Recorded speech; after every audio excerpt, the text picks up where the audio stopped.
the car made so much torque that it actually broke the car on the final round and pulled the A-pillar out. And when I was going down the track at 140 miles an hour, the top started peeling off the car. Whoa! I could see 4 inches of air over the windshield.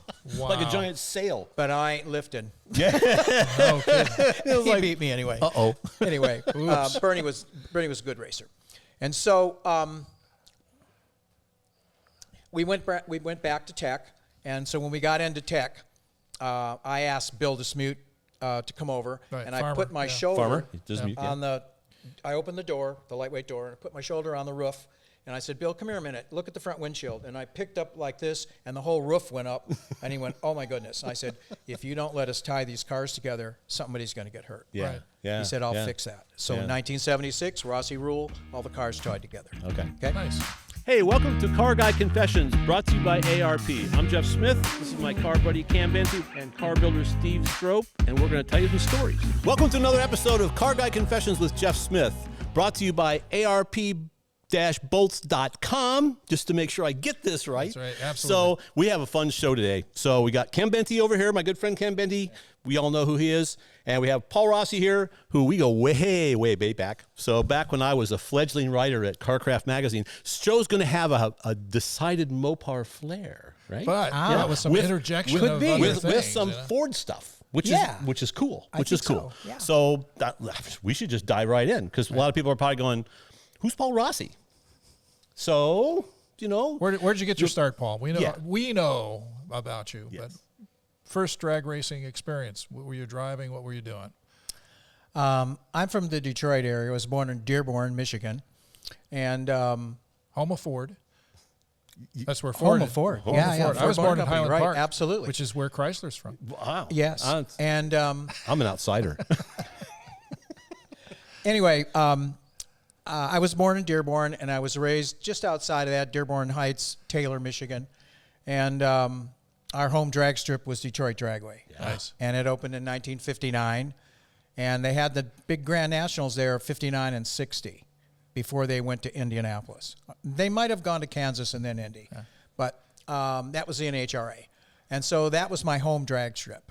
And so I was racing. We street raced. Woodward Avenue was our play big day. deal. I've heard of it. I've heard of it. There was Totem Pole at one end and Ted's at the other. Nice. Okay. And so we drag raced and cruised, I guess you could call it, up and down and on the weekends, and that was our fun. Yeah. And people don't understand. I didn't get it because I grew up in the Midwest, right? So, and I would hear we would do blocks at a time, a race at a block. And I was like, how do you do that? Because when I grew up in Boone, Iowa, the block was like this long. And Woodward Avenue, between the lights, it was a mile, right? Yeah, it was so real long. I didn't realize that till I drove to Michigan and drove to Detroit and went, now I get it. Yeah. So and you could see these lines of cars with a big sun tack, all chrome on top of the steering wheel. So there'd be a line of 8 or 10 cars all going down there, the big sun tacks all lit up. Really cool stuff, And so anyway, we did that, and then I ended up buying a 60 Corvette Fuelie, and I took that to the drag strip, and I ran it in C Sports. Nice. Okay. And modified the intake manifold. I liked working with the Rochester continuous flow fuel injection, and I got pretty good at it. And so I ran my C Sports, and meanwhile, the Ram Chargers are out there, Color Me Gone's out there with Bannister, Golden Commandos are out there, and all the muscle cars from Michigan are there. Muscle cars weren't invented on Van Nuys Boulevard. They were invented on Woodward Avenue. Woodward Avenue, sure. And so that was the epicenter for that type of racing. And so I'm just doing my Corvette thing and having a good time. And a gentleman comes up to me that owned a golf course called Warren Valley Country Club. And the gentleman said, Paul? And I said, yeah. He said, I'd like to know if you'd help me with my 426 Ram Charger. And I said, what do you need? And he said, I'd like to have it worked over because we're not doing well with it. On Woodward or in racing? No, in racing. We're at Detroit Dragway, sorry. Okay. We're at Detroit Dragway, thank you. And so I said, well, I don't work on other people's cars. I'm just doing this. Right. This is my hobby and I enjoy it. I said, besides, all these other Mopars are here and they're really running strong. I'm sure they can help you. Right. He said, well, Paul, they won't talk to me. And I said, oh. I said, well, I'm talking to you, but I don't think I can do what you want. I don't have a facility. I don't work on people's cars. I do this for myself, and I've never done another person's car. And he said, well, all these people here point over to you, and they say, you know your onions.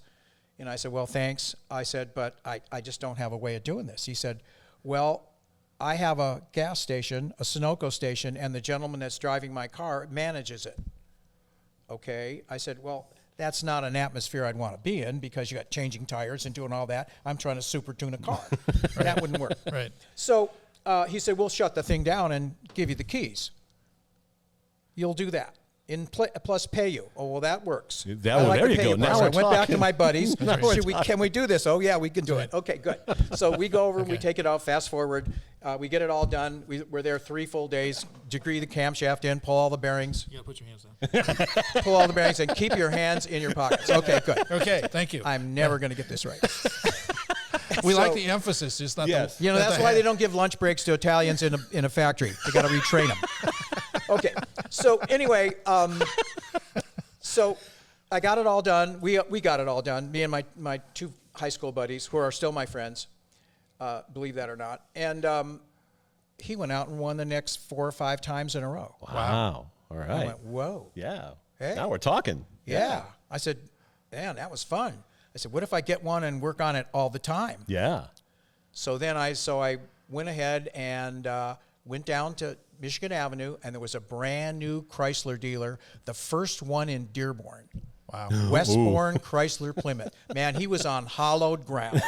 Okay? And so I walk in and I said, I'd like to buy a new 426 Ram Charger lightweight package. Mm-hmm. And I want to get, if you give me a good deal, I'll put your name on the car. And the guy said, well, you'll have to talk to the owner back there. And his name was Dick Spencer. So I walked in his office. Hi, Dick, sit down. I told him what I wanted to do, and I said, I'll put your name on the car. And I don't mean on the door. I mean from the front fender to the taillight. And that's what I did. It said Westbourne all the way across it. And so he said, wow. He said, guess what? He said, I used to be the sales manager at Bob Ford. And they're all giving me the raspberries because I just got this Chrysler store in Ford World. Yeah, Wow. yeah. So he said, I'd love to do this. He said, I said, really? He goes, Rub their nose in it. Yeah. So he said, yeah, I'll give you it cost. I said, perfect. He said, and I'll help you all I can. So, boy, that's all I could ask. So he ordered the car, and the car came in. It was like $3,100. The car came in. I had a wrecker pick it up and take it home. I didn't start it. I didn't drive it. Wow. So I brought it all home, and we immediately pounced on the car and disassembled the entire car. It's a brand new car. You took it apart. And that's what my mother said. You get a brand new car? Yeah. Where is it? It's back there, Mom. Where is it? I don't see it. No, it's back there, Mom. So she goes, oh, my God. What did you do to the car? And I said, well, I'm just rearranging a few things, Mom, like the weight. So we cut every bolt that went past a nut off, threw that in the garbage. We took every rod that was in there, took it on a lathe, put a tube in it, welded it up, painted it black, and we moved a huge amount of weight to the back of the car. Yeah. Right. And please don't bang on the table. I'll get this maybe at the end of this deal. I'm sorry, guys. That's all right. So, So you took it apart. yeah, we took it all apart, thank Yeah. you. And when I pulled the engine apart, apparently this is an engine that had been sitting around because I pulled the intake manifold off this Max wedge, and there was a Clark bar inside of it. I swear to God. Really? And dirt, yeah, a lot of dust, dirt. It's really good I didn't start Is it. it early boy. sponsorship? Is that what that is? Yeah, it was like that was part of the deal. I won it's like I won a prize. I'd like, what do I get with this? So I pulled the cylinder heads off. There was Wow. a tool mark in it. So I said, they're going to think that I did that. So I called the dealer. He gave me a phone number. I went to Chrysler, and I went down to what was the first direct connection or performance parts, and it was a crib based on just metal fencing Yeah, and yeah. a little deal and a lock, and a gentleman went down there. I'll remember his name, but I can't right at the minute. And he gave me a new cylinder head, all done with the valves in it and everything, just off the assembly line. Nice. Wow. And so I said, well, here's the old one. No, we don't want it. So that was the only spare parts I had. Yeah. And then he gave me a new camshaft, so I took that. So I went home, and we put this thing all together. It took me about 2.5 months.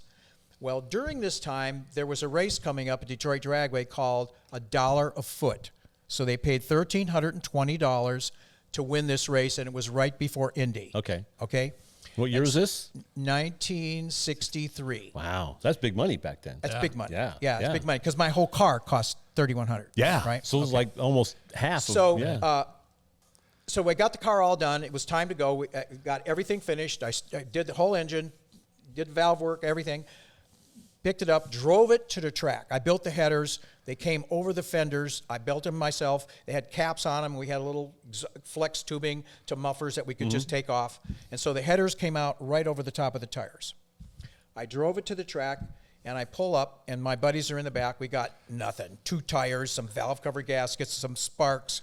I mean, we had, a little bit of tools. Yeah. We had nothing. Yeah. Guy goes, hey, what are you doing here? And I said, well, we're going to race. He said, did you look around? He said, these people from all over the United States. There's a big meet going on here. Yeah. No, we want to go in. Yeah. He goes, with this? And I go, yeah. Nobody drives their car in here. I said, well, I only live 2.5 miles down the street, so I don't have anything Why else. trailer it? Yeah, Right, exactly. Yeah. Right. So he said, It's got a Clark bar in it. okay. So in we go. We drive in, and Friday, some time runs. Saturday, the eliminations. Sunday at night, all these cars, 2 cars left. Thornton in the Ram Charger and Westbourne. Really? Wow. Okay. First time I've been out with a car, no testing. And you're racing They've been the- renting the car. You're They're- racing the Ram Chargers. I'm racing the Ram Chargers. And they gave me my lunch. They beat me. Yeah. That's so- okay, but though. that's I mean, okay. those are factory engineers. Yes. They were all factory Well, they were engineers. also testing at the track all week. And I don't know how many spot welds they had in the double audit deal. I mean, surely their car was better than mine. Sure. And so Dave Landreth that ran Hearst Okay. after a while. He was in charge of this whole program, and he's shaking. He's nervous. He's sweating because all the guys are back there going, who's that guy? Yeah. Who's that kid? And what the hell is in that engine? Yeah, So yeah. they figured, there's got to be a mountain motor or whatever in it. So he said, we're going to tear you down. Long before the term came about. Yeah, by that's the way. right. Yeah. Yeah. And so I might have thrown that in. It's okay. It's Take fine. liberty with It's that. okay. And so they probably said other things. So they said, we're going to tear you down. I said, all right. And they said, no, we're going to pull ahead and measure everything. And I said, that's fine. Sure. And so he said, well, where's your truck? And I said, I don't have a truck. I said, what are you doing? I said, well, I have to drive this to where we're going. Can we do it right here? No, we're going into the barn. Well, I'll drive it there. Yeah. Well, you can't drive it. I said, well, you have to get away from the car. Well, let me lock it up. So I put the key in it, locked the door, and his eyes got really big going, the lock works?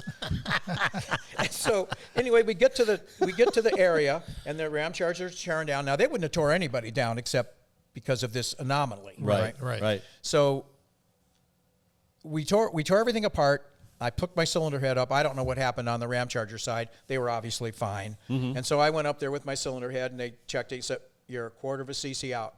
I'll be right back. Got a new spark plug, came back, put this thing in, check now. Right on. That's what I want to hear. And he goes over and he measures it, and he goes, this isn't even bored over. No, I don't believe in that. You don't believe in it? You can go 60 over. I said, yeah, but there's no auto parts in the country that's going to punch a hole in that and make it as straight as it is from the factory. Yeah. Right. So no one's touching it. Yeah. So I prepped that bore. So Dan Mancini the Ram Chargers came over, and he said, Paul, he said, yeah. He said, how do you set your valves? And I said, well, I've got a P&G valve gapper, and I use that, and I set the exhaust when the intake just opens. And so he goes, wow. He said, you're going to be all right. I want you to call this number on Monday. So I called. I got a guy named Dale Reeker, and Dale Reeker was kind of one of the reps that helped out. And then that's how it all started. And that was your connection to the direct connection to the Ram Chargers and Chrysler. That's correct. And when I went back to my dealer on Monday morning, he was beside himself. Oh, boy, yeah, sure. He goes, oh, my God. He said, the word was already out by that time, right? Bob Ford wasn't even in the semifinals. Right. And here we are in the final, right? So he's really happy. He said, Who is this kid? yeah, he said, look, I want that car around here. He said, so I'll tell you what I'm going to do. I'm going to up the deal. He said, I'm going to give you keys to the dealership for the weekend so you can come back here. We don't have service. We'd like to have the car around here so people can see it and like Bob Ford did, and make some, Sure. make something out of it. Which later became all, I mean, that's what That was the Ford rage, did with yeah. the total performance thing and direct Exactly, connection. and all exactly. So So he the- was kind of leading edge on a He lot of stuff. was, He he was, knew yeah. he knew the value of marketing. Yeah, Dick right? Spencer was a brilliant man, and here he was right in the middle of Ford world and trying to make a living, right? Right. And so here I go out and knock it out of the park, and I didn't realize until, I don't know, 30, 40 years later, when you see all the Ram Chargers coming for a reunion and there's like 30 of them, and there's just like your high school buddies, a couple your of high guys, school you go friends. in and you're in the Wow. final. Wow. Wow, that was pretty good. Yeah, it's Yeah. awesome. That wasn't so bad. That's And these awesome. guys were all accredited engineers too. Yes. No question. Yeah, yeah. You had to be an engineer to Yeah, be but a I part was of the Ram Italian, Chargers. so I had something on them. Well, of course. Had that going that's a for you. joke. Absolutely. So one of the things I like to do is always assemble an engine with ARP bolts, and it's not just because they're sponsors, but because it really does work. And the stuff is fantastic. I never have to worry about it. Steve, you building cars too? Yeah, actually, it's part of my baseline design plan when I'm building a car that's going to be shown or featured in a magazine. It's part of the plan Right. to have that little bit of diamonds all over the engine bay or in the suspension. Yeah, the stuff is beautiful. I remember a long time ago, I built the first time I ever touched it, 69 Z28. All of the water jacket holes had stripped out, and I learned about ARP studs. So check them out at arp-bolts.com or check out their catalog. You'll find everything you're looking for. We'd like to thank one of our main sponsors that's been with us for a long time, Alden American Shocks. They make a coilover shock that is very impressive. You have them on your Chevelle. I got a set on my Chevelle. Yeah. That we did a little Just Garage video. And very cool looking. I mean, with the Yeah. chrome exterior, they're excellent looking, and you can get them different finishes as well. And But single and double adjustables. the adjustability, that's what I was just going to say, is the key ingredient here, because you've got something that can be tuned to improve the suspension and ride for that And matter. ride quality. and Sure. ride height. So, very simple. Yeah, you can also adjust ride height. Yeah, Yeah, exactly. all very Any good. coilover. But anyway, so go take a look at aldenamerican.com, and if you use the code CARGUY10, you'll get 10% off. Yeah, that's even better. Even better. Yeah. See, it pays to watch the show. But from there, I mean, if we look at the stuff that you've done over the years, I mean, obviously people know your Superstar car, which we'll show a picture of that, but this was just the awesome car of So all tell us a time. little bit about that car. So Yeah. That But you- car, but you I worked at- took that deal at gunpoint. you told me about this. Review that. I'd love to hear that story. Yeah, well, the year before that, I was running a lightweight Hemi Cuda. What is it, RO29 they called it. And at the 75 World Finals, I was in the final. This was with a Bernie 70? Agaman. 70? 5. What year was the CUDA? 68. 68 Cuda. Yeah, the 68. Yeah. I bought it from a gentleman by the name of Jim Wick. And This was one of the factory-built race yeah, cars? correct. Yeah. Yeah. Okay, there But it you was go. a stick. I changed it How automatic. many of those, do you remember how many they 50 built? or something like that? 50? 50 or something. 50, Yeah. Because I can remember as a kid. there's now in 300. 68. I was 14 years old, and it was like, oh my God, how cool is this? Yeah, Well, right? well, That cool car. factory Well, by, One of the Hemi guys, Cuda. one of the guys who works for Steve, Troy, has built replicas of both the CUDA and the Dart. Dart, yeah. And they Yeah. are Yeah. spot on. I mean, to Yeah. the thickness of the glass. Wow. I mean, he's really Because they use a thinner it's glass. all yeah. it's all very very. Well, all these cars that you'll find now are generally tubbed, and Correct. and people have asked, well, gee, is a car that's raced worth less? I said, depends on its pedigree.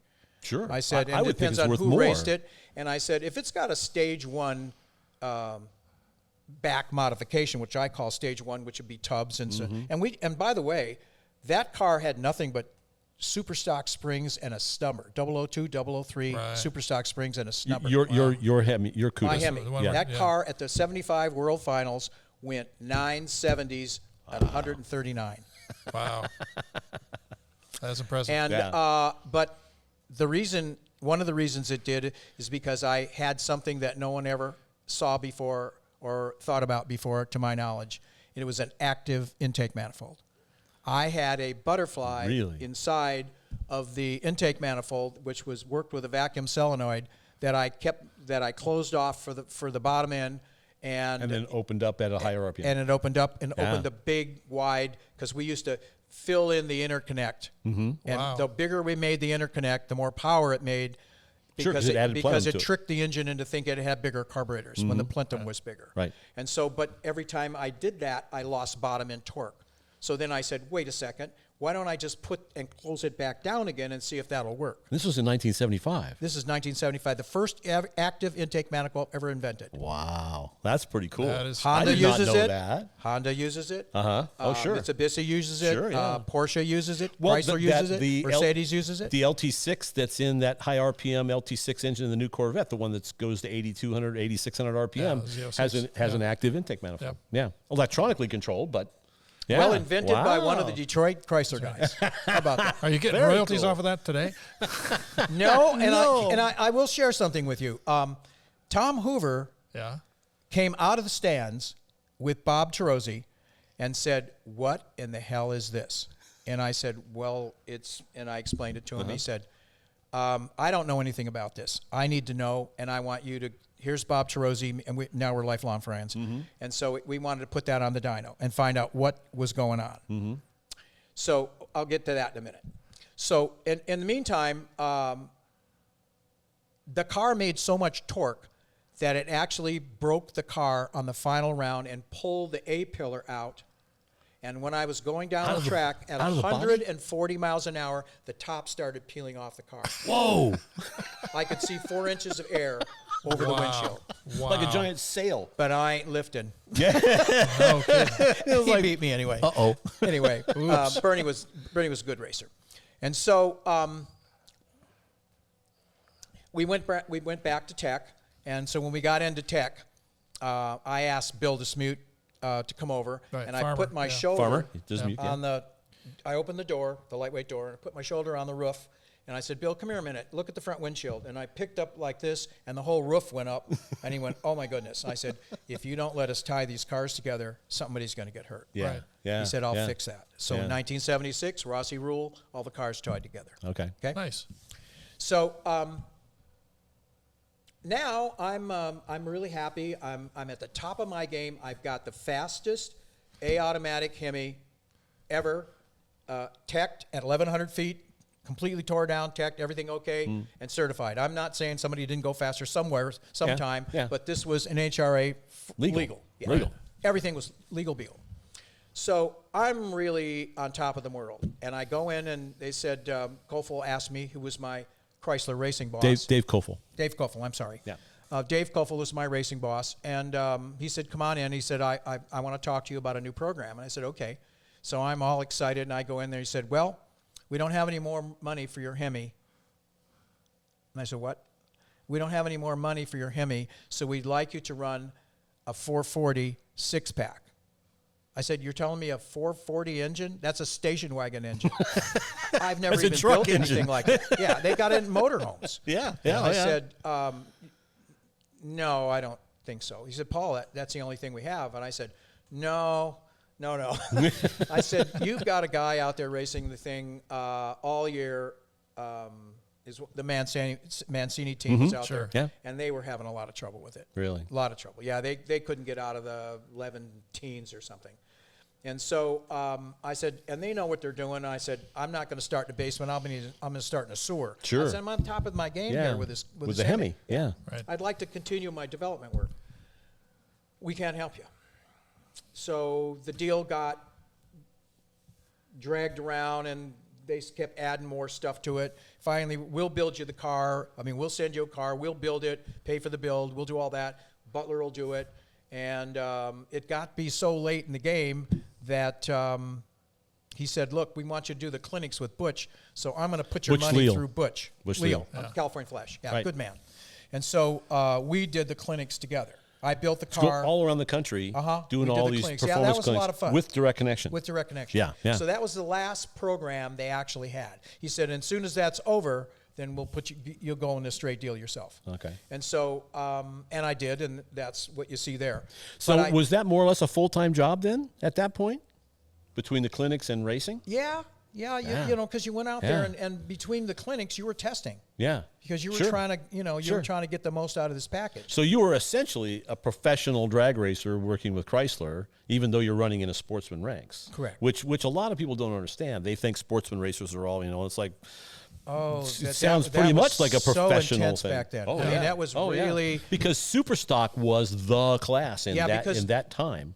Stock and super stock. pro stock got so morphed around. Well, that was it, yeah, everybody. by Yeah, 1970. everybody got a little nervous. Right. This was really their products. Sure, you know, because- and back then, no porting. These are stock cylinder heads Right. going 970. 970s. Bias ply tires going 970s. That's a little scary. And I don't have any idea what the bolts were doing in there. Yeah. They're probably doing the Bossa Nova. There were no ARP bolts back then. That's well, right. Yeah, That's yeah, right. Yeah. But we'll have them in the new one. That's right. Right? That's right. Yeah. Attaboy, boys. Okay. So the 440 car, they essentially put a gun to your head and said, "This is what you're going to race." Yeah, and then by the time it was, I couldn't get my own deal because it took too long because those programs got to go in early. So I ended up getting funded through Butch, and we did that program for the summer. And I didn't get my car done until about, I want to say, San Air. That was the beginning of summer, something like that. Yeah, the middle of the season. Yeah. And one other thing I like to mention, when I sold this car, the Hemi car, it had a broken chassis. So the gentleman that bought it was Norm Carson, good man from Canada. And I told him that it had a failed chassis, and I said we had new rules now. This car would not comply, but it could take advantage of those rules. If you would allow me to take it over there, I'll have him do it, whatever you want. But it'll be a faster car than it was. Mm-hmm. He said, "Wow, great." Because it'll be stiffer. Because it'll be stiffer. Right. Yeah. And so still 2 super stock springs and a snubber, 002, 003. Those are fantastic traction cars. Yeah. And so anyway, we got that all done. I took the car, put a fresh motor in it. I took the car to the Gator Nationals. That's where he's going to pick it up. Okay. And we had a little race, a test race there, or a test session at Bradenton. Mm-hmm. And at Bradenton, there was a gentleman there by the name of Rick Metz. And Rick Metz had just bought a new car and wanted to come out there and come to the test. And he had bought Soupy Sales Pro Stock Duster. During the test, he lost control of the car. The car hit the guardrail, knocked the fuel pumps off, which were hanging below the quarter panel, swished fuel all around the car, came to a stop on fire. Yeah. We all rode down there, and we watched him burn to death. Ooh, boy. Wow. He was trying to get out of the car. I'll never forget that as long as I live. And so it made such an impression on me that I went back to California, walked into NHRA, and I asked Bill Dismute if he would allow me or work with me. I'd like to see a fuel cell put in the super stockers. Mm-hmm. No stock or super stock ever had one before. He said, "Paul," and I explained to him why. I said, "Listen, we're all sitting there full of fuel to the gizzle, and I said we're all using it for weight because that's the way the rules are written. I said that's a lot of extra fuel and a lot of energy around that could be explosive. Let's put it in fuel cells. Yeah. What would be the complaint?" He goes, "Good idea. I'll help you with it. Let's do it." Mm-hmm. So that was the first car to ever have a fuel cell in stock or super stock. Was your super stock car? Was my super stock car. Yeah, the 440 car. So not only did it have the new cage rules, that's Rossi rule number 1. Rossi rule number 2 is the fuel cell. Right. Ah, very So cool. there gets to be there's a little catch. But Okay. yes, you told me this story. There's a little however. which is how the communicate. Cell phones would have been handy. Yeah. Oh, it would have been terrific. So we get it all done, and I'm all excited. I get the thing on a trailer, and I got a brand new Dodge truck that they've loaned me for the year, and I hook it all up, and I'm going to San Air. That's 4,000 miles Yeah. from California, Yeah. one way. So I get there, and I pull in, and I'm all excited. I'm showing off my brand new Super Stocker. I mean, I couldn't be more excited. Ron Butler built it. I mean, the car is a piece of work, of art. Yeah. And so, and some magic. So anyway, they're looking at the car. They open the hood. Oh, wow, nice, beautiful inside, everything. Go to the back. Oh, let's look in the trunk. Okay, pick it up. What's this? That's a fuel cell. You can't have a fuel cell in Superstock. Uh-huh. Nuh-uh. I said, oh, yeah. I said, I've been working with Bill. I said, well, just get a hold of Bill. And he Call said, him. He's not here. He's not here? Where is he? He said, well, he's in California. He doesn't usually come to the Canadian races. I said, so we can call him. Yeah. Okay, well, call him and it'll all be fine. Couldn't get him on the phone. Couldn't get him on the phone. Oh. So there I am, turned around, 4,000 miles all the way back. Oh. Didn't race the car. Horrible. So the horrible. whole weekend you couldn't get a hold of him? No. Oh, man. And so, of course, when I called Bill, I said, hi, Bill. I said, hi, and then I told him what started. Oh, my God. I really forgot. I'm so sorry. I said, you owe me one. I will collect I'll that. send you the fuel bill for my tow truck. I need a weight break on the next No. I mean, That's we'll collect that later. Yeah. That's right. Yeah. So I don't know if I ever that did. bracket deal. And, But So the 440 car became fairly successful, though, correct? it became more successful, honest to God, than my wildest dreams. right. Yeah. Because I was one of the only I looked at this package as, I'm not going to turn it into a Chevy. Everybody was trying to get some more RPMs, but the head was awful. It was an awful head. It was made for torque, high speed, high velocity, Low small RPM, ports, yeah, right. low RPM, lots of torque, motorhome engine, station wagon engine. Right. Perfect for Okay. that. Yeah. So what I decided to do is to build as much torque out of that RPM band as I could. Sure. And I got it to the point where I could not hook it up. Wow. Yeah. So then, just like with a stick shift car, if you hold the throttle down, you've got it neutral, and you let out the clutch as you hit the throttle and go, it launches you. Right. Well, the lower RPM you can get the engine to run until the flash point of the converter, that's your letting the clutch out space. Right. So the more you've got there, the harder it'll hit. Yes. So it shocks the tires. Right. With a trans brake, it doesn't do that. You can rev the engine up to a certain RPM or torque, and with the trans brake, it's just like, oh.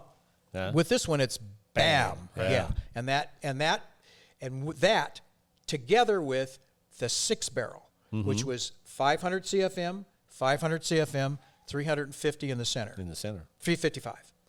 And so when you hit the throttle in a 6-pack Chrysler setup, you only have control over the center carburetor. There's no linkage to the N2 except to shut them off. Right. Okay. They're done by vacuum. Vacuum, 'cause It's they're demand vacuum- only. Right. Yeah. Right. So I kept those shut as long as I possibly could, so that I had 355 with the 60 over, 375 bore size, and stroke. And so I had 452 inches pulling through 355 CFM. And this airspeed through there was enormous. Oh, boy, yeah. And you could hardly keep it from boosting over. And that, when you hit the throttle, it just slammed you. Yeah. And it would carry that front end almost all the way through first gear. Which that was- car yeah. never, ever fell down one time. The photographers loved you because you could wheel stand every single time. And I had no real connection with that until after years later. Yeah. Early marketing. That's right. You, Yeah, well, that you're was on like every brain cover. dead. I don't when know. they Be on front it all up the like covers. this, Yeah. all Exactly. it does is tell you how much power it's Right. got. So this is an enormously Well, I'm having a powerful great car. time racing the car, Sure, so yeah. I'm just having lots of fun, but I didn't realize the impact. I mean, if anything has to be said about this whole program, is that car is iconic. That car Sure. had a world presence, even in Europe, because when I put it up for sale, within hours, a European magazine bought that car. Yeah. And they worked the deal out with a lady driver, very good, actually, Sylvia Hauser, and she campaigned it with her husband Jeff, and then it went somewhere else, and now it's in Sweden. Right. It's in Sweden. Now, Wow. 42 years Nice. later, I don't know what's left of it, but Yeah, it's yeah. in there and it's painted up Very pretty cool. similar to the Nice. to the colors that the Right. livery that I had. Yeah. But Wow. you were working for Direct Connection at that time. I was, too. yeah. Okay. And to describe what Direct Connection is, it was basically a parts program of Mopar parts, especially performance parts that were available to any consumer. Correct? I mean, That's that was correct. basically And it. we also had, I think our ace in the hole was we had this Bible, as we called it. It was a phone book manual. size thick manual. Yeah. with every package, every engine package, even including the 6-cylinder, every racing format, Pikes Peak, road racing, drag racing, anything you can It think was of a was in the book. blueprint for building race cars. Yes. It was. It Larry was a Shepard wrote cookbook, it, right? cookbook. The majority of it was written by Larry Shepard. The majority of it was maybe written by him, but all the development work was Bob Chirozzi. Right, exactly. So all the development came Yeah. from the team and probably a little bit through Ram And that's Chargers one of the things and that, as you'll see, yeah. if you can notice here in this, you see all of the articles I ever did with you guys back in the day was mostly how-to. Yeah. Good, better, best, you Right, know, right. because I'm there selling parts. Sure, exactly. Yeah, yeah, for my guys. Yeah, Right. yeah. And so I asked me, well, Paul, is that really what you do? And I said, yeah, exactly. Well, how can you tell people that when you're out there racing? And what if they're going to I said, because I'm 3 months ahead of that. Yeah. Because Yeah. by the thing, You 3 don't months have it takes the to get out. latest little Yeah, tricks. exactly. We give you the We're ones on to that- something else. We're on to something Well, else now. first of Yeah. all, you're going to give them all the stuff that'll keep it alive. Yeah. Right. And then once you keep it alive, then you can start stepping it up. But yeah, you're already 2 or 3 or 4 development steps ahead of them. And, yeah. so, and basically, you want to give people the right scoop. Sure. Oh, now, yeah. there's some stuff we could have done then that would have made the car even more sensational, but it would have taken it right out of the realm of possibilities for your anybody else average to guy. get there. Right, Because right. people would say, well, I did exactly what you said, and I'm only doing this. Well, I would ask them, let's go through it. And we Right. go all the way through it. He says, no, I did it exactly like I said. I get the camshaft, Sig Earson. Yeah. I said, well, that's a good camshaft, but I don't think that's the one I recommend. Not mine, We used yeah. to. You probably got this. I used to get this all the time. So we would do an engine story with the magazine, and we would say, "Do it this way," and then we'd be out the track, a year later or 6 months later, whatever it was. And this kid would come up and say, "I built that motor." Yeah. He said, "Yeah. It's your engine. It's your." Right. I mean, one guy actually came up to me. He says, "It's your engine." It's my engine. Well, it's the magazine engine. Oh, okay. And you start talking to him, and he said, "Well, did you use this cam?" "Well, no, we use this other thing." "Did you use these heads?" "No, we use this other thing." "Did you use anything that we did in the story?" "No, not really, but it was the same displacement, same kind of thing." So they all think that they know one thing that you don't know, and that's what's going to make them the hero. And Well, sometimes I it had works an and answer for sometimes that. it I doesn't. said, so you have another camshaft other than the one I recommended, which was a 286-500 on a 108, which is 750 lift. That's a lot of That's a lot of lift. then. 3/4 of an inch. And they said, I said, well, why did you pick that one? He said, it was on sale. Yeah. Oh, of course. There you go. Well, I that's, said, well, that's budget another worth ends up- another tenth, right? Yeah. So I the said, budget well, does that. So you're asking me why your car doesn't run as well. I said, I'll tell you what. Why don't you go and buy the camshaft that I recommended in the article, and you put it in there. And if it slows your car down, you send me your other cam that you bought on sale. I'll try it. See if it's Yeah. better than mine. Sure, No one because- ever called me back. No, of course not. But in a way, that's perfect because he's also doing R&D for work for you too. you bet. And you got a whole crap load of cigarettes But I mean, cams. I'll be honest. When I was a wet-nosed staff writer for Carcraft magazine, lived and died by those manuals because all I did was take it one step beyond and say, well, I'm reading this generically, and people don't understand. That was a straight skinny. Oh, it was. It really so was. you could That build a was a straight race car skinny. from these Yep. books, and the only difference was if you're building a Chevrolet. Now there were certain things like the Chryslers always enjoyed where they put the on your springs.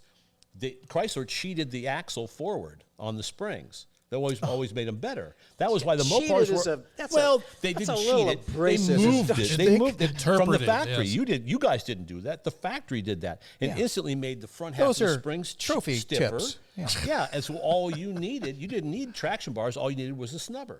Yeah. Because and it made it work. And it took me years to figure out why can the Chrysler guys get away with that, and I can't do that with my '57 Chevy. Or your Chevelle. And then, well, Chevelles had coil springs. So That's it didn't true. matter. That but didn't work that way. Yeah. and technically, so you're trying to. It's like I don't understand this. Why are they so much better? Or why when they would leave, they would have space, right? They would, what did Olsen brothers call it? Percentage of rise.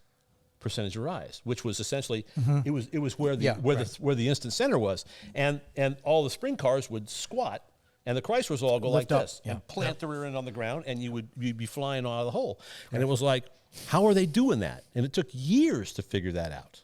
Yeah, Bob for me, Ferruzzi I mean, for developed those springs. Yeah. Yeah, the Yeah. 002 and 003, they were in a... They did call them- them the super stock springs. Well, didn't they're A-body springs. A-body so I had springs, A-body springs in my E-body. Yeah, And my okay. car that I'm building now, Yeah. the replica, it's not a replica, the number 2 car is going to be built to 1976 NHRA rules. Spec- So okay. I'm building that same exact car again, and it will have the 002, 003 Because it springs. sounds, it doesn't really sound all that impactful, but think about running 9s with leaf springs. crazy. Without a traction bar, just crazy. a snubber. And it's like that's not as easy as it sounds. Yeah, it was Yeah, a especially back really then. good. And you know what? It's economical. Sure. Oh, absolutely. I was far. all about getting people out to the track on the least. The thing that I loved about the 440, you could go to a junkyard, get a motorhome engine, Right. 413, 440, Right. for $200. Take it out. You got a steel crank in it. Yep. Put some lightweight pistons in it. Yep. Yeah, the rods are plenty heavy enough because you've taken all the weight out of the pistons. Right. Right. So now the there job you- is a lot easier Yeah, on the there you rod. go. Yeah. And so we actually, and then Direct Connection was working on a better cylinder head. Mm-hmm. So they came out with a stage 4 cylinder head, and then they had a casting number, I think 287 stage 5, and that came way late. Mm-hmm. Yeah. And so, we lost the B engine because, well, do you know why we lost the B engine? No. Oh. We should define B engine meaning the low deck 383s. No, that's true. Yeah, that would be right. And then the Right. RBs were the raised deck motors. Correct. for Well, the the whole 40s. group. Right. The whole group. The whole group. Okay. Yeah. So B and RB. Better definition than mine. We lost the big block Chrysler engines because there was a mandate. My understanding is that all medium duty trucks were to have ABS by a certain year, Okay. like a 70s, like 78 or 79 or 80, something like that. Uh-huh. And Chrysler decided after they did the math that they didn't sell enough medium duty trucks, D500, 600, 700, 800, Sure. and the backbone of the motorhome industry, which was their chassis, their Yeah. RV chassis, Yeah. and they would close the whole thing down Wow. because they couldn't meet the mandate and it wasn't worth it. Didn't have any idea. So that's what happened. Well, Nice. one day after this, ironically enough, I'm in Detroit for whatever unknown reason, and I'm in the Trenton engine plant, and I see these piles of B engine cylinder heads. And I did what I was doing. I came back. I said, excuse me, what are they going to do with all these heads now that the engines are gone? He said, we're going to melt them down. Scrap them. Yeah. Wow. Yeah. And I That went, happens a lot. in really? Detroit. And they said, yeah. I said, oh, wow. So I ran over to Direct Connection. I sat down with Larry Shepard, and I think Mark maybe was there. Anyway, I presented to them the idea of getting these cylinder heads. Let's get them in. We can get them for Nothing. maybe a paper shuffle. Yeah. You know, Yeah, or at least $1 or Pennies- whatever it is. pennies Let's for get the them to the pound. racers for Yeah. $49 a piece. Yeah. You know? Yeah, get them out there. And you've got all these 181, 214 valves. Mm-hmm. You haven't even got a head to put them in. Right. And he said, well, why would somebody want stock heads? I said, because if you just get a head off that's had all these duty cycles, you got to go in and rebuild the guides, do all that. You might have $200-300 just getting them back to normal, and they could Right. be broke. Yeah. Right. That Duty could be cycle, cracked. yeah, be Sure. cracked. Could Of crack. course. Absolutely. And so I said, they get a fresh set of heads, and then we can use them on our blocks and all this stuff. Well, okay, we'll think about it. I said, okay. So 3-4 days later, nobody called. I called and say, well, what do you think, guys? Not so much. Really? Whoa. No. Jeez. So I they was let him really- go? I was heartbroken, really. They let him Yeah. go? Yeah. They had, No. went to scrap? I No? stopped it. I figured it. No. He's got I'm a whole Italian. bunch of paperweights. We'd like to introduce you to a new sponsor of ours. This is InTheGarageMedia.com. Some friends of ours that were in the print magazine business before and now started their own books. We got All Chevy Performance, Classic Truck Performance, and Modern Rotting. Yeah, these are awesome books. They've got lots of educational and entertainment things in them, and they're even good enough quality to include Steve Strope quality vehicles. Maybe. He's We'll working see if up I'm to it. allowed in there. That's right. I don't know. So in the Garage Media, InTheGarageMedia.com. Check them out. Check them out. Get your subscription, sit and read it. And with ARP, it's not just a lot of intake manifolds, studs for heads, but they also have a humongous selection of American and metric that we use all throughout the car, even large bolts that we use on the suspension components, because you want that same strength, that same durability and reliability, plus the beautiful looks. And the stuff outside the catalog. Right, they have a special order program where if you're a builder and you need some special stuff made, they can do that for you. So it's an amazing company to work with. So check them out at arp-bolts.com or check out their catalog. You'll find everything you're looking for. I'm Italian, but I don't have any voting rights. Anyway, Hey, I got a question for you. Yeah. Well, we're going through all this stuff. So you're building another one of these wonderful superstockers. the number two The number of that two. car. The Right. number two. So Direct Connection went away like 84? 84. 84. Yeah, that's my So, recollection. right, yeah. right. And that So book, Mopar the Performance. Bible, got Yeah. busted up in a bunch of little books. Yes. I remember. So I the remember it. Mopar Performance was a little different animal. They wanted Okay. to look at it differently, and I didn't know if it was good or better, but they were going a different way. Right. So the rumor is Direct Connection is coming back. Correct. It is. Okay. It is Yeah. back. Is Right? that Yeah, what this it is is going back, yeah. Is this going to be part of the promotion that's going on here? Are you going to be Oh, taking I this can't up? say that. Okay. The only thing I can tell you is that there working on the new stuff now. And if you go on dcperformance.com or Dodge Garage, it'll give you all the latest stuff. Okay. And so I think that that's the best place to go. And I believe that the main thrust now is to get the car that our new Dodge from 08 to now into the drag pack. That would be the ultimate. Okay. And steps and kits to get to that point. And now they have this set of dealers, which is 100 Dodge dealers, which will be the only ones selling direct connection. Oh, okay. They'll be, right. and that whole program is going to be indemnified with a 3-year, 36,000-mile warranty. Wow. So anything that you buy on your new car will be warranted. Oh, okay. Nice. Through direct connection. Yeah. Okay. Yeah. Wow. This would be for like 5, 7, 6, 1, 6, 2s, Yep. 6, And, 4s. and they've got various kits and upgrades and packages to go with that. Okay. Very cool. And Very cool. that's the Power Broker or dealers that's- program. Man, There's 100 those of them. motors are killer. Nice. Yeah. The Hemis Well, are that's, just, that's, man. that's And great so news. I'm hoping Yeah. on my side that we're going to go back and do the retro and the classic stuff. Nice. And Eventually go back to the stuff that they used to after deliver. they get this cleaned up, because Right. I think they got a gun to their head because they're going to. They claim they're going to cut the Challenger off in a couple of years. Yeah. So I think they want to make just hard sure to that believe. they Well, use this- every minute. Sure, absolutely. Every minute they can to put Yeah. that performance Because flag the out there handwriting's because on the it's wall. doing The well. handwriting on the wall that, like, I'm sure it is at Chrysler. I know that my friends at GM all tell me that there is no internal combustion engine research being done. I think Mitsubishi has actually said that, stated that flatly. And Ford, I just saw a news flash somewhere where I think they're doing it the right way. What they're doing is they're saying, well, we have the Ford, which is the electric side, Right. but we're going to do green Ford. Yes, and there's that's two still different gonna be divisions. Two Yeah. different divisions within different the divisions, within yes. the umbrella of Ford Correct. Motor I Company. like the idea of the green of Ford. internal Yeah. internal combustion stuff right. because, quite frankly, and it's so weird that I don't know why it is that humans think in terms of either or. Yeah. There's nothing Absolutes. wrong with Yeah. both, right? If you want an electric car, we're going to build you one, Yeah. but we're still going to do this other stuff.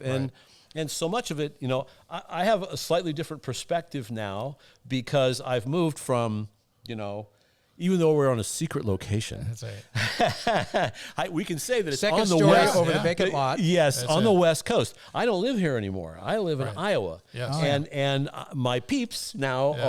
are a bunch of old farmers, and it's hysterical. It's so funny. And I brought up we have. Do a they little, know who you are? do they come over and get an autograph? No. They, no. really, they just think I'm this crazy California There guy you that go. moved to Iowa, and There they you go. still don't But you understand were an why. Iowan before you I were was in an Iowan California. before, yes. Exactly. So, Exactly. but anyway, it's Are just you a- from there? Yeah, Yes. originally. Originally, That's oh, Yeah, yeah. yeah. My parents actually grew up in a small town called Boone. I live about 90 miles south of that. But Yeah. That's Midwestern values. oh, absolutely. Yeah, that's me too, Michigan. My grandmother. You can just encapsulate this whole thing in one little. What would this be? This would be like a couplet. Okay. And this was up on my grandmother's wall. It was called the Pioneer's Credo. Use it up, wear it out, make it do, or do without. And that was Whoa, on my there you go. grandmother's Cute. wall. Write And I that took a down. pic- I took a That's a picture good of it. strategy. And it is. Absolutely. It's called the Pioneer's Credo. Because Words to live they by. grew up through the Depression where you didn't Right. throw anything No, away because everything absolutely. had value. So their basement was full. They weren't hoarders, but because and they had their own garden. Anyway, so it's a different perspective altogether. And electric cars in the Midwest, it's a joke, really. It really is. I understand. And they laugh at it. It's like it's not even begin to be practical. Because imagine trying to disc or combine 250 acres with an electric tractor. Long extension cord. Yes, That's yeah, right. it's just not practical. Hey. And so they just don't think in terms of this. They think in terms of urban. Yes. But the majority of this country is not urban. It really isn't. The population densities are there, but the reality is, where do you get your food from? You don't get it from the grocery store. Where did it come from? You got to think about that too. So Came it's from kind the of an ground interesting somewhere. perspective. Somewhere Yeah, from the ground, yeah. isn't it? So hey, I got a question. Beyond just Yeah. V8 stuff, we should Yes. talk about. His. You know what I was going to talk about? Yeah. The Go ahead. You mentioned Ford. Yeah. And I thought, here's I a did gentleman I who did a we've green talked program with we've, Ford. we've talked about we've talked about Chrysler, which I love. I've had plenty of Chryslers, but the oddball deal is that you worked with the Ford folks on a very significant Mustang, the Mustang Cobra R. I did, yeah. And that was all you, correct? that You was worked the- with who'd you work with? It was working with SVT. Are you working with Iacocca? Special vehicles. No, Iacocca was earlier. That's right. that's that was no, in the no, early. no. I got called down to do a program that was sitting in a warehouse at Jack Rouse's facility, and the kind of the flavor of the motorsport department was, don't do anything with it. Maybe they'll forget it. And so there were some really brilliant people at Ford. One of them was Bruce Cameron, one of the smartest guys I ever met, chief engineer of the whole company, a very good leader, Neil Ressler, vice president, and their group of engineers. And they wanted to make a car, their car. They wanted to go out and race their car against all the IMSA endurance cars, because they thought that they had built a pretty good car and they wanted to put it into battle. Yeah. But they didn't have a car that was ready to go, kind of sort of. Right. So they asked Jack, my understanding is, to develop this car, and so he got a Fox body, put a cage in it, and the engine base was a 302 with GT40 heads. Okay. Okay? Nice. And so that was the base car. So nothing got done on the car, and fast forward to this point where they've had enough and they want to take it out of there and get it somewhere else. We want to get this project moving. Okay. We really believe in it. So they had a big meeting, and one of the gentlemen there who I went to college with recommended that he said, well, this guy is winning more races in the endurance series than anyone. It's the other badge, but This meaning you. We were talking about you. you're talking about me. Yeah. Correct. Because you were an endurance racer as well. Yeah, You, yeah. Pikes Peak, Hill did- Climb, yes. IMSA, yes. Yes. So Right. I'm in the IMSA series at this point. So they said, okay, well, let's get him in here. So I had an interview with Bruce Cameron. And after the interview, he said, okay. He said, I'll give you the project. And Bruce was, like I said, I think one of the smartest men I ever met.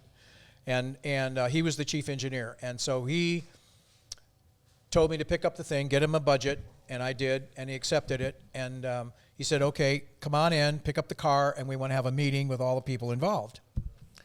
So I said, all right, and we had this meeting, and we were going over what they hoped to achieve with this car. And I said, yeah, that's in line with what I think or what I understand, and that's what I'll be developing.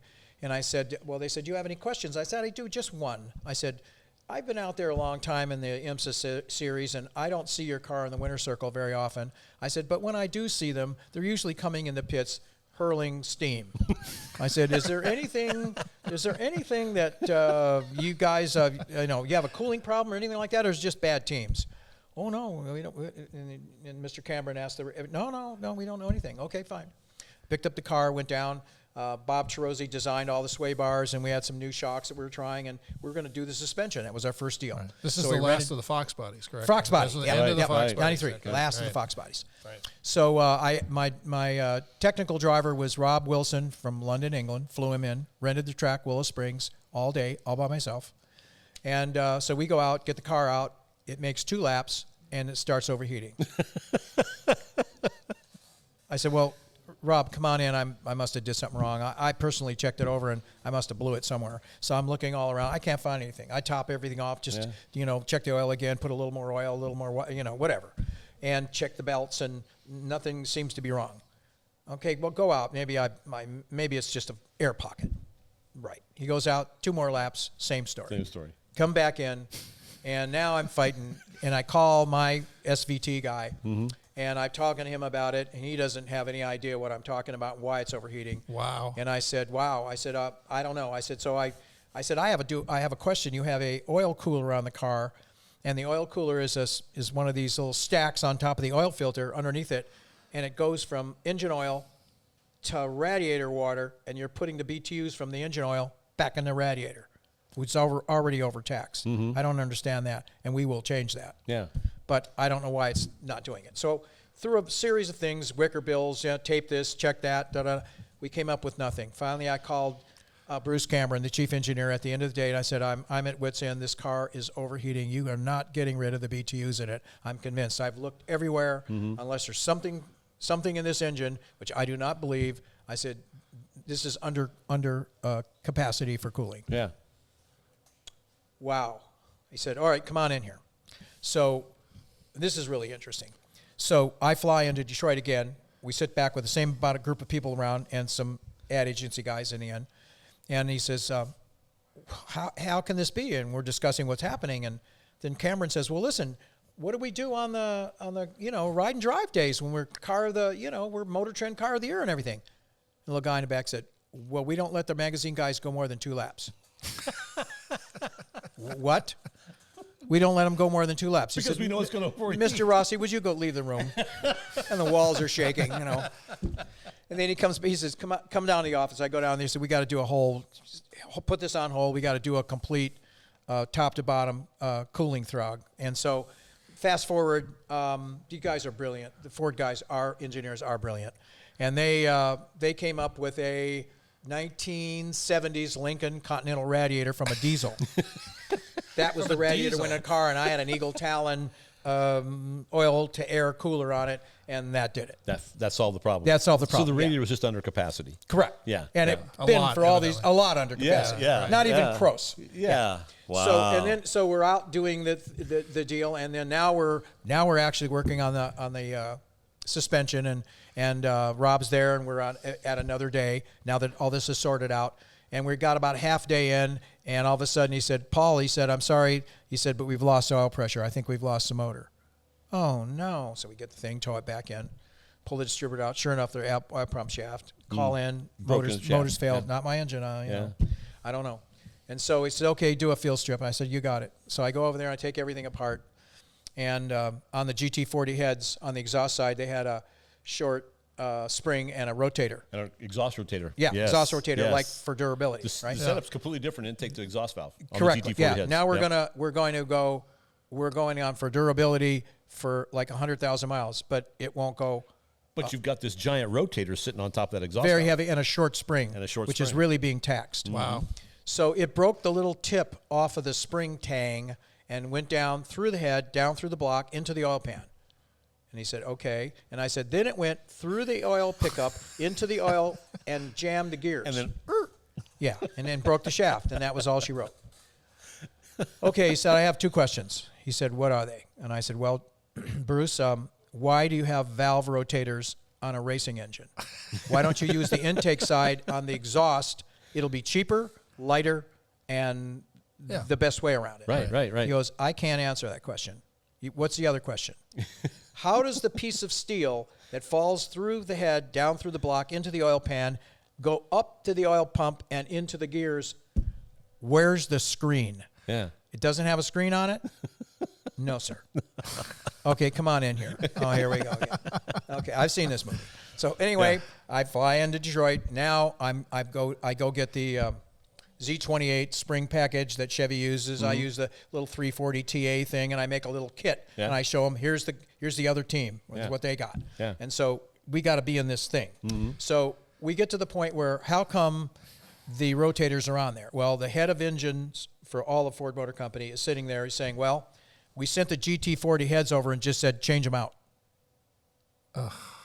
And didn't do, they're, we didn't go the next few steps. And spec a Yeah, retainer like, and you a had new to kind of spring know what and- you were hoping Right. to achieve here. Yeah. So Just he said, do that. all It's right. simple. He said, all right, I'm not happy, but I could see how that could happen. Yeah. Okay.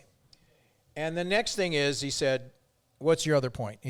I said, how come there's no screen on the oil pickup? Roush did the engine. Is that something that he did specifically? And then Cameron goes, well, I can answer that one too, but you're not going to like it. And he said, try me. Sounds like He Ford said- versus Ferrari. That's the same old So deal. he says, well, you know how all these people, we have this big warranty claim where we're getting hundreds of thousands of dollars in lost engines because people don't change their oil? He goes, yeah. It clogs up the screen. And he goes, don't tell me. You took the screen out. Yeah. Oh, my God. Mr. Rossi, would you leave the room? The walls are shaking. So, I mean, you can't make this Awesome. up. Yeah. You can't make this up. Yeah. That's right. Wow. Wow. Well, And there's, so- there's probably 300 more stories, right? Yes. Yeah. You know, at least. So because we haven't talked That's at right. all about the IMSA stuff with No, the, no, we need the to, we front need wheel to, drive cars. we need to get them back. We need to We'll, get them we'll back. have to get you to come back, That's right? right. Okay, well, that'd be great. You were afraid what we're going to do for an hour? Yeah. Has it And been that much? It went We've by- done yeah. an hour. It's- yes. Is it really? Yeah. That's right. Yeah. Oh, and by the So way, that's what happens. To wrap up to this deal is, you know, all those Cobra R's are red, Okay. except Except one? Yeah, the story goes. It finishes up with. They called me during the holiday break before they went to the SN95.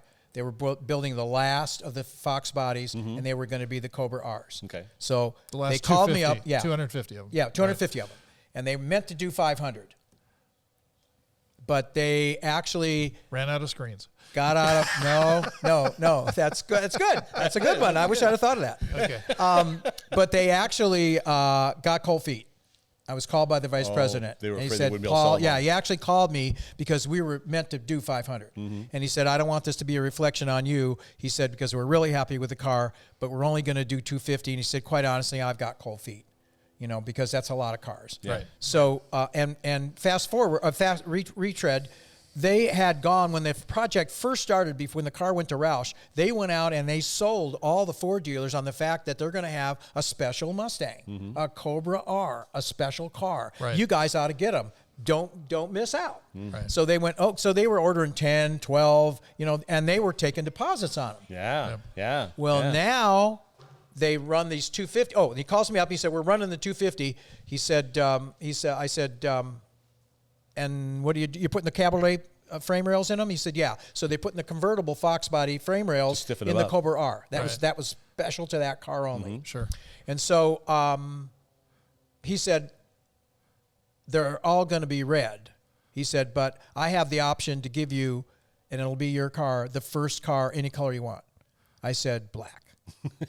So he made a black one, and that was the first one went down the assembly line because they need to adjust everything anyway, right? Sure. Right, Before right. they do all that. Yeah. And so that's the story of the Cobra R. They came out, and there's a little bit more story because some of the dealers that had 10 or 11 of these things on order had deposits on them. And now these people want their special Mustang that they paid for. What's going on, team? Yeah. And they go, oh my God, you know. So they had to go back and get all the parts that they had back in the warehouse for crashes and shits, you know. Excuse me. Yeah.